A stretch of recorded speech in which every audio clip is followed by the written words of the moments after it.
Now he'll escape to his left. Officially a minute 54 to go in this first half. We'll come back to Oakland after this.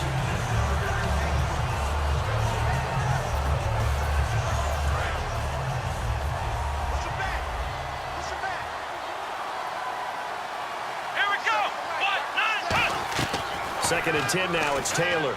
Going to drop this off to McCoy. Complete.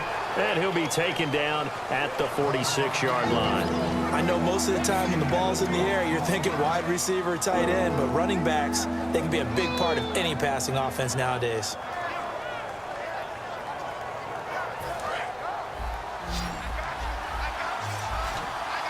Defense sinking pass. They've got the nickel set out on 3rd and 6.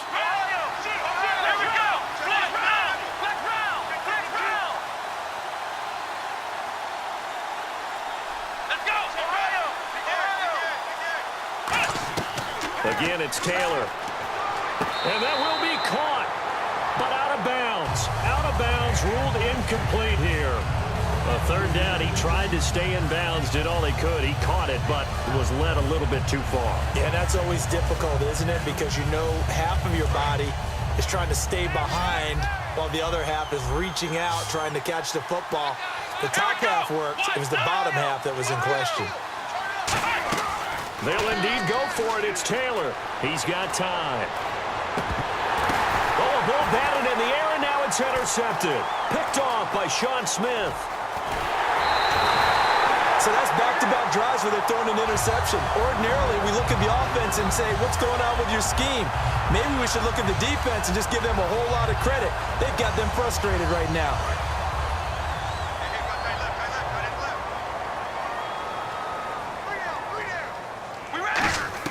Now after the INT, it's Carr. Crabtree with it over the middle.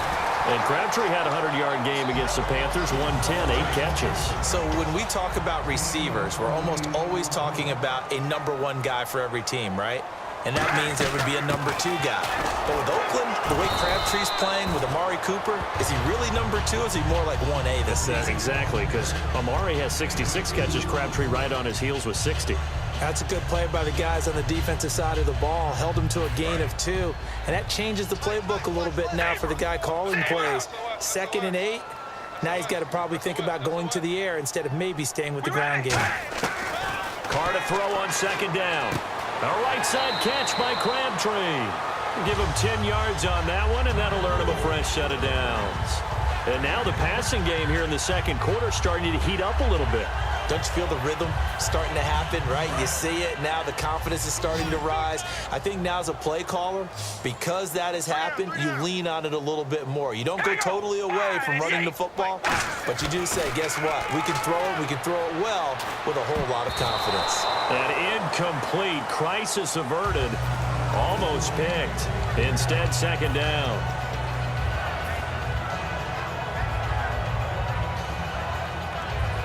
So 2nd and 10 here.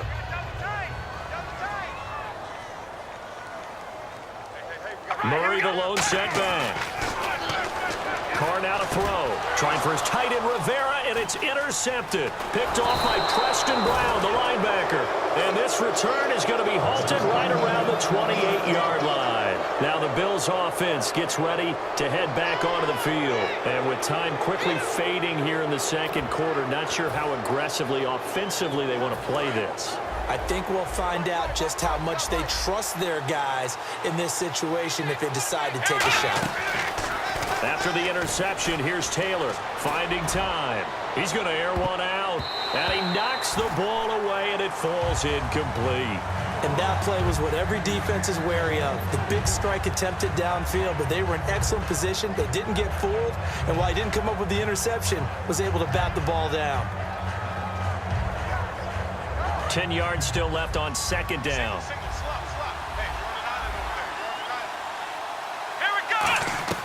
Out of the gun, it's Taylor. Surveying the field. He's going to let it go again. That's going to be knocked away and incomplete. Sammy Watkins, the intended target, and it's 3rd down. Brandon, what we just saw there is something we hear from coaches throughout the league. How are you going to defend what they call the moment of truth ball, meaning a 50-50, the ball's in the air, defender's there, receiver's there, who's going to make a play on the football? And in this case, the defensive guys actually got it done. Now whistles come in. We're going to get a timeout here by the offense. So as they take it over, we step aside.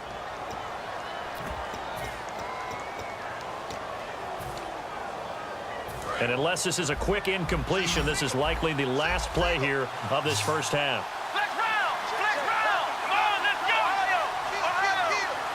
Ohio! Check, check!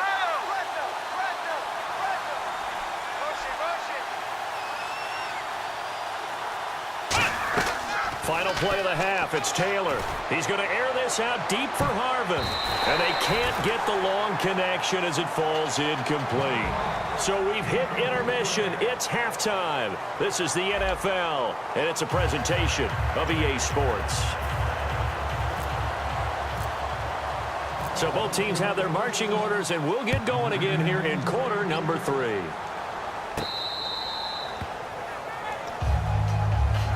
Out comes the Raiders offense. They'll go on offense first to start quarter number 3. They built a good first half lead. Now they have a chance to add on to it. And what I'm thinking is that the offensive staff spent the entire halftime just working with them on, here's what we think they're going to do to attack us in the second half. Nice first half that we've had, guys, but be prepared for some change-ups. We're going to see them when we kick it off in the second half. See how they handle any adjustments that might be made defensively. So Murray shows off his speed and explosiveness. Latavius Murray was not a guy that people thought was going to be a big-time producer in the NFL. Boy, was everyone wrong. This is exactly what he does. Often, Latavius Murray knows how to get to the open field and pay it off. Last year, one of 7 guys to run for 1,000 yards, showing the ability to break off the long one.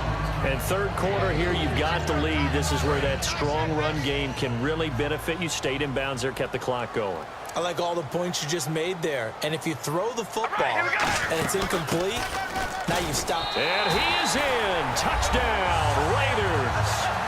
Latavius Murray taking it in from 7 yards away. And the Raiders add on to their lead. He keeps carrying the ball into the end zone, and in this one, he's sort of carrying the team on his back. He's the reason that they lead right now. No question about it.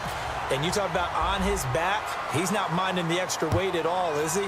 Carrying that just as lightly as he does the football. Yeah, what a great performance so far. Those 3 touchdowns, it's got him in the lead. And he'll take it up past the 25 to the 26-yard line. A look at the offense now here, coming back out on the road for their first possession of the second half. They trail offense, first time to touch the ball in quarter 3, and we'll see what they can do. And I can't wait to see what they have planned, because some teams script to start a half. Other teams just go, okay, these are the sequence of plays we want to run. These things worked well for us. And sometimes they throw in that big chunk play right away. Shocker. Try and get after them early and try and create a big play to give themselves some momentum. See what they have up their sleeve. All right, Brandon, we've got a minute here. Let's talk about some of the top performers from last week. And I'm going to start with Tyreek Hill with the Kansas City Chiefs. What he did, phenomenal. The first rookie since Gale Sayers in 1965. Rushing touchdown, receiving touchdown, return touchdown. Who else you got? Okay, I'm going to go ahead and Mike Evans, the wide receiver with Tampa Bay. Over 1,000 yards again in a season. He's done it every year he's been in the league. His first 3 seasons, he's joining some really nice company. And last but not least, don't leave out the defenders. How about the sack duel we had? Von Miller of the Broncos, Justin Houston of Kansas City, 3 sacks each in their great game. And they're going to speed things up here. The defensive line disperses a little bit here, maybe expecting a pass. Now Taylor, and that's caught left side. It's Woods. A gain of 6 there on first. I know many people like to throw to the tight end, maybe in a little flexed out position because he creates mismatches with his size. But slot receivers do the same thing with their quickness, their speed, and their route running savvy. Taylor, and he'll check this one down to McCoy. And they'll be inside the 35 now at the 34-yard line. Give him 3 on the play, and that is going to set up a 3rd and 1. Here we go! Taylor now to throw on 3rd down. Oh, he's got a man wide open, complete. 18 yards there and a first down. Almost not fair. The big guy running the corner route, being able to lean and push and get to where he wants. So how do you stop it? A lot of times you want to have a linebacker on him, a bigger body guy who can handle him physically, but a lot of times that doesn't work as well because his quickness often wins the route. Give him a couple on the catch. It's 2nd and 8. Got to give credit where it's due. Really nice defense on that play. The pitch and catch was successful, but not any run after it. Now it's Taylor finding his safety valve here. That's complete. It's a gain of 5 on the play, and that'll make it 3rd down. Everyone's got to be able to catch the football. Doesn't matter what position you play, but if you're on offense, be aware a ball may come your way. The 8th play of the drive coming up.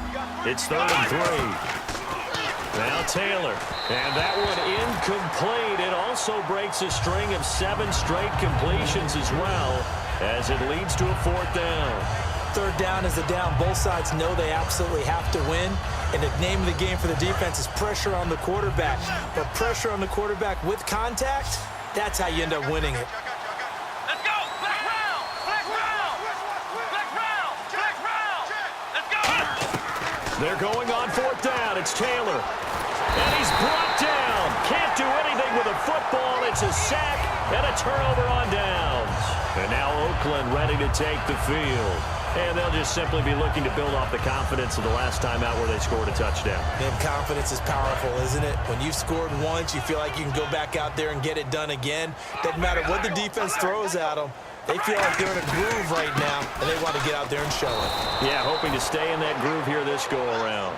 That's going to go as a loss of a yard, and it'll be 2nd down. From our vantage point, that was just one bad play by the offensive line in a series of really good ones tonight.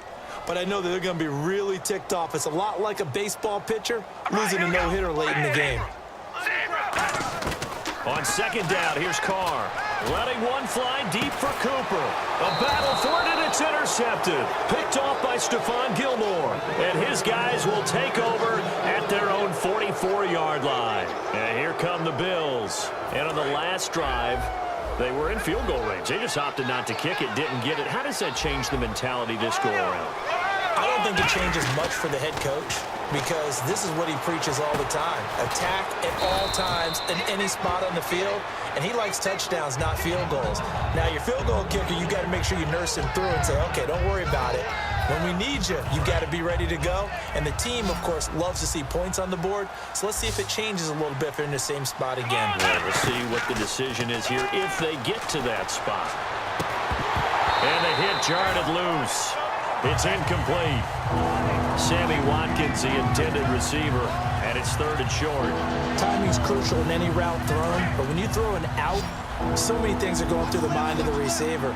Catching the ball, timing it up with the quarterback. Are my feet going to get down inbounds?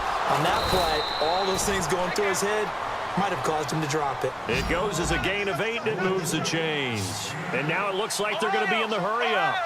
Would it be safe to say that as precise as routes are supposed to be run in the NFL, maybe they're not quite as precise in college ball? That's accurate, yeah. And I think we saw a college route in the NFL there.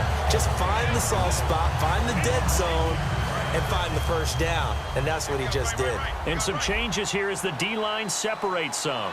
Let's go. 2nd and 10 now. It's Taylor. He's got time in the pocket. And he is going to be wrapped up and slung to the turf. Khalil Mack in there to bring him down for a loss of 7. Partner, I know the ball security's preached like crazy, but every now and then you've got to know when to get rid of the football and save a little bit of yardage if you're a quarterback. Because now if you're the offensive coordinator, what does it do if it was 3rd and 10 versus 3rd and much longer as it is now? Yeah, it changes everything in terms of play calling and the pressure you might expect to face on the very next down. Had to throw the ball away and save the yardage. He didn't get it done. And some secondary help here for the defense in the nickel on 3rd and long. Here's Taylor. He's got time. And pressure coming, and they got him once again. Khalil Mack in there to get him for his 2nd sack of the night.